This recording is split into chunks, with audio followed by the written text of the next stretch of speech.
Hello, જય શ્રી કૃષ્ણ. કેમ છો બધા? આશા રાખું છું કે બધા મજામાં હશો. તો આજે આપણે બનાવીશું તલની સુખડી. છે નાના મોટા સૌને ભાવે તેવી અને સ્પેશિયલ વડીલો ખાઈ શકે તેવી પોચી રૂ જેવી. તો એના માટે અહીંયા મેં 500 ગ્રામ તલ લીધા છે અને એની સામે મેં 250 ગ્રામ જેટલો ગોળ લીધો છે અને 3થી 4 ચમચી જેટલું આપણે ઘી લેશું.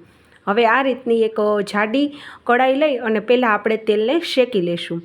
તેલને આપણે વધારે નથી શેકવાના કે લાલ થઈ જાય એવા, આપણે ખાલી એને એટલા શેકવાના છે કે એ ચટકવા લાગે અને આપણે જેમ તલને શેકશું એવી રીતે એમાં જરા જરા ચટકવાનો અવાજ આવશે. હવે આ રીતના આપણે 5 મિનિટ તલ શેકી લેશું અને પછી એને એક થાળીમાં નાખી અને 5-10 મિનિટ માટે એને પહેલાં ઠંડા કરી લેશું.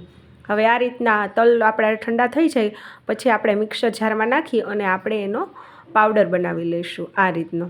હવે આ રીતના આપણે તલને પીસવાના છે. વધારે એક ધારું મિક્સર ચાલુ રાખીને નથી પીસવાના, નહીંતર એમાંથી તેલ છૂટું પડવા લાગશે એમ. આ રીતનો આપણે તલમાંથી આ રીતનો પાવડર આપણે તૈયાર કરવાનો છે અને આ રીતના આપણે તલને પીસવાના છે. હવે આપણે એની સુખડી બનાવી લઈએ. તો પહેલાં આપણે જે કઢાઈ તલને શેકવામાં ઉપયોગ કઈ રીતે એ જ લઈ લઈશું એટલે ઝાઝા વાસણ પણ નહીં બગડે. હવે આપણે એમાં ઘી નાખી અને આપણે જે ગોળ લીધો તો માપનો તે આપણે એમાં નાખી દઈશું. અહીંયા આપણે જેટલા તલ લઈ છે એનો અડધો આપણે ગોળ લેવાનો છે અને આની કોઈ હાર્ડ આપણે પાઈ તૈયાર નથી કરવાની. આ રીતના બસ ગોળ ઓગળી જાય પછી આ રીતનો થોડોક ગોળ ફૂલાઈ જાય એટલે આપણે એને ગેસની ફ્લેમ આપણે બંધ કરી દેવાની છે અને ખાલી 1 મિનિટ માટે આપણે એને હલાવી લેવાનું છે. પછી આપણે જે પીસીને આપણા જે તલ તૈયાર કર્યા હતા એ આપણે એમાં નાખી દઈશું અને આ રીતના આપણે એને હલાવી લઈશું અને બધું મિક્સ કરી લઈશું. આ રીતના તમે હલાવતા જશો અને બધું મિક્સ કરતા જશો એટલે આવી રીતના આપણું સુખડીનું મિશ્રણ તૈયાર થતું જશે. તમે જોઈ શકો છો.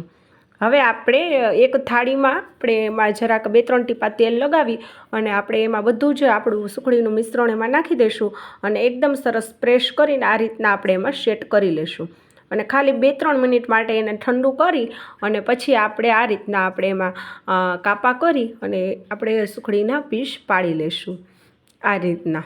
હવે આ સુખડી એકદમ સરસ ટેસ્ટી બને છે અને આ રીતના તમે જોઈ શકો છો કે આપણા સુખડીના પીસ બધા એકદમ આસાનીથી ડિમોલ્ડ થઈ જશે આ રીતના. અને આ સુખડી સ્પેશિયલ વડીલો જે દાંત વગરના છે એ પણ આ સુખડી ખાઈ શકશે અને આ સુખડી બધાને ભાવશે અને સ્પેશિયલ બાળકોને પણ આ સુખડી ખૂબ જ ભાવશે. તો તૈયાર છે આપણી હેલ્ધી એવી તલની સુખડી, એકદમ પોચી રૂ જેવી. અહીંયા હું તમને એક ટુકડો તોડીને બતાવું તો તમે જોઈ શકો છો કે આપણી સુખડી એકદમ સરસ પોચી બની છે આ રીતે.